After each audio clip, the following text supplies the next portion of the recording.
السلام علیکم، کیسے ہیں جناب؟ اور دوپہر بخیر سارے پاکستان اور سارے پیارے پاکستان۔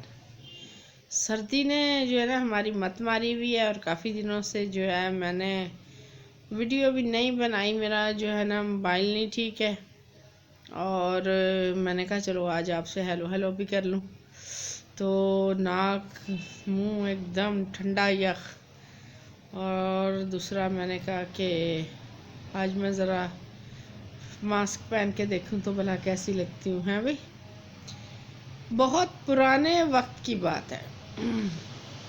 سابات بغداد کا ایک نامی گرامی چور تھا، اور وہ چوری اور ڈکیتی میں ایسا ماہر کہ ہزاروں سینکڑوں چوریاں اور ڈکیتیاں کرنے کے باوجود وہ قانون کے ہاتھ میں نہیں آتا تھا۔ لیکن کب تک؟ جب قدرت کا قانون جو ہے نا وہ اپنا کام دکھاتا ہے نا، پھر اچھوں کی اچھی نکل جاتی ہے، ٹھیک ہے۔ آخر کار وہ پکڑا گیا، اور اس کو جو ہے نا سزا ہو گئی، اور اسلامی سزا کے مطابق چور کی سزا ہوتی ہے ہاتھ کاٹنا، سو اس کا ہاتھ کاٹ دیا گیا۔ لیکن وہ اپنے مزاج کا ڈھیٹ تھا، وہ آخر کار ایک روز جیل سے فرار ہو گیا۔ اور پھر جناب اس نے چند روز کے بعد سوچا کہ اب دوبارہ اپنے پیشے کی طرف پلٹ جایا جائے۔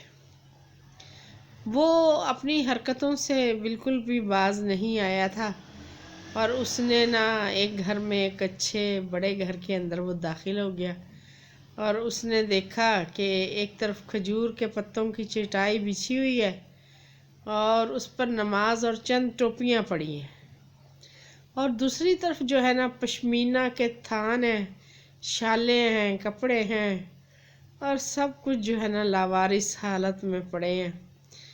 اور بغداد کے چور نے چادر بچھا کر اس کے اوپر تھان رکھے اور گٹھڑی بنا لی۔ اس کو باندھنے کی وہ کوشش کرنے لگا، لیکن چونکہ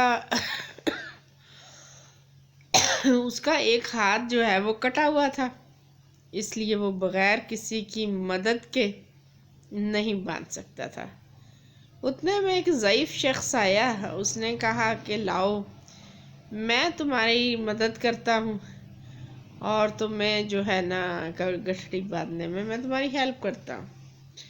انہوں نے 2 گٹھڑیاں بنا لی، ٹھیک ہے، اور اس نے کہا کہ تم اکیلے یہ سامان کیسے لے کے جاؤ گے، میں بھی تمہارے ساتھ چلتا ہوں۔ اب یہ اپنی طبیعت کے مطابق بڑا مغرور تھا، اس نے سابات نے یہ سمجھا کہ یہ بھی گھر میں جو ہے نا چوری کے لیے داخل ہوا ہے، اور یہ بھی کوئی میرے جیسا جو ہے نا چور ہے۔ تو اس نے ضعیف آدمی نے کہا کہ گٹھڑی تم اپنے سر پہ رکھ لو، اور دوسری جو ہے نا میں رکھ لاتا ہوں۔ اور ہلکی گٹھڑی جو تھی اس ضعیف آدمی نے سابات کے سر پہ رکھی، کیونکہ تمہارے ہاتھ نہیں ہے، اور جو ہے نا دوسری گٹھڑی اس نے اپنے سر پہ رکھ لی۔ اب وہ سابات کے گھر کی طرف چل پڑے، راستے میں چڑھائی تھی، جو ضعیف آدمی تھا نا وہ اپنی ضعیفت کی وجہ سے چڑھائی نہیں چڑھ پا رہا تھا۔ سابات نے اس کو گالیاں دی، اس کو ٹانگیں ماری، اور اس کے اوپر جو ہے نا اپنا ظلم جتاتا رہا۔ آخر کار وہ سابات کے گھر میں پہنچ گئے، اور سابات نے کہا دیکھو میں بڑا چور ہوں، اور میں پہلے پہنچا تھا، اور میں نے ہی سامان اکٹھا کیا تھا، اس لیے تمہیں تھوڑا ملے گا، اور مجھے جو ہے نا وہ زیادہ ملے گا، اور یہ کیا کم ہے کہ میں تمہیں اپنا شاگرد بنا لیتا ہوں، اور تم میرے آج سے شاگرد بن جاؤ۔ تو جو ضعیف آدمی تھا نا اس نے کہا کہ جناب یہ تمام کا تمام مال آپ کو مبارک ہو، مجھے اس میں سے ایک تنکا بھی نہیں چاہیے۔ سو وہ مال چھوڑ کے اس کے گھر سے نکل گیا اور اس نے اس کو اللہ حافظ کہا، اور وہ جو ہے نا شہر کی جانب رواں ہو گیا۔ سبات اس کے رویے سے حیران ہوا، بہت حیران ہوا کہ یار یہ کیا بات ہوئی، یہ کیسا شخص تھا۔ اس کو اس کے سلوک نے جو ہے نا جھنجھوڑ کے رکھ دیا۔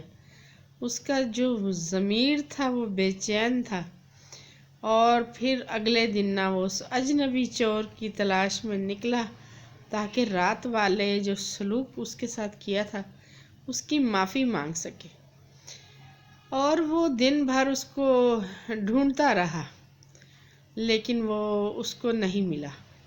لیکن ڈھونڈتے ڈھونڈتے وہ نا اسی عمارت کے سامنے جا پہنچا جہاں پر رات کو انہوں نے چوری کی تھی۔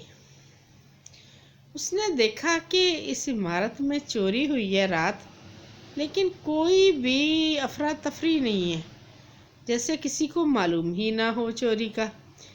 تو وہ بڑا حیران ہوا۔ اس نے نا دیکھا کہ لیکن لوگ جوک در جوک اس کے اندر آ جا رہے ہیں۔ اس نے ایک شخص سے پوچھا، یہ کس کا مکان ہے؟ تو اس نے کہا، لگتا تم بغداد میں نئے ہو، یہ بابرکت مکان ہمارے شیخ حضرت جنید بغدادی کا آستانہ ہے۔ ابن سابات نے نام تو سن ہی رکھا تھا، دیدار کی سعادت سے ابھی تک محروم تھا۔ سوچا چلو آج اتفاق سے اس نیک بزرگ ہستی کا دیدار کر ہی لیتے ہیں۔ اندر جا کے کمرے میں جھانکا تو دیکھا کہ وہی رات والا بوسیدہ عمر کا شخص مصلے پہ بیٹھا ہے، اور سامنے اس کے شاگرد ہیں، اور ان کو وہ درس دے رہا ہے، اور با ادب لوگوں سے کمرہ کھچا کھچ بھرا پڑا ہے۔ اتنے میں اذان ہوئی، سب نماز کے لیے مسجد جانے لگے، اور بغداد کا مشہور اور ظالم چور ابن سابات کے قدموں میں گر جاتا ہے، روتا ہے، تڑپتا ہے اور معافی مانگتا ہے۔ وہ اپنے سلوک کی معافی مانگتا ہے کہ جناب جو رات میں نے آپ کے ساتھ سلوک کیا اس کے اوپر مجھے معافی دے دیجیے۔ جنید بغدادی اس کو اٹھاتے ہیں، اس کو گلے لگاتے ہیں اور مسکراتے ہوئے کہتے ہیں کہ در توبہ ابھی بند نہیں ہوا، توبہ کا دروازہ ابھی تک کھلا ہے، سو اس دروازے سے اندر داخل ہو جاؤ۔ سابات کے دل کی دنیا بدل چکی تھی، اور وہ ہاتھ کٹا شیطان سابو بغداد کا شاطر چور سید جنید بغدادی کے ہاتھ پر ایسا بیعت ہوا اور ایسی اس نے توبہ پکڑی کہ بڑے بڑے اللہ اللہ کرنے والوں سے آگے ہی گزر گیا۔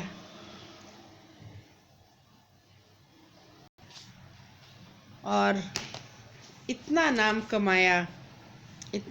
کمایا کہ اللہ کے خاص بندوں میں شامل ہو گیا۔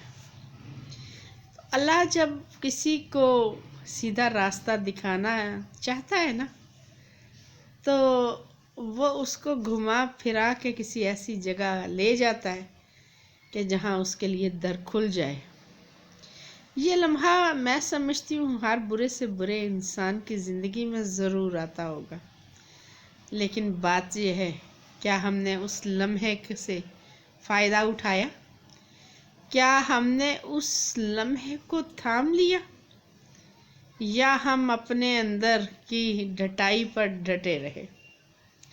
اللہ تعالی ہمیں بھی ایسا لمحہ عطا کرے اور ایسے کسی شخص سے ہماری ملاقات کروائے، اور اللہ تعالی خود اپنی عنایت سے ہمیں گناہوں سے نکالے، ورنہ ہمارے اندر تو اتنا جگر نہیں، ہم لوگ تو جو ہے نا گناہوں پہ ڈٹے ہوئے ہیں بری طریقے سے۔ اور اللہ ہمیں معاف کرے۔ اللہ تعالیٰ آپ سب کی خواہشیں اور آپ کی نیک تمنائیں جو ہیں اور پوری کرے، آپ کو سب کو مشکلوں سے بچائے۔ اور اس کے ساتھ ہی میری ریکویسٹ ہوتی ہے کہ جناب میرے چینل کو کر دیا کریں سبسکرائب۔ آپ کا بہت بہت شکریہ۔ اس کے ساتھ ہی شبانہ کو دیں اجازت۔ اللہ حافظ، اللہ نگہبان۔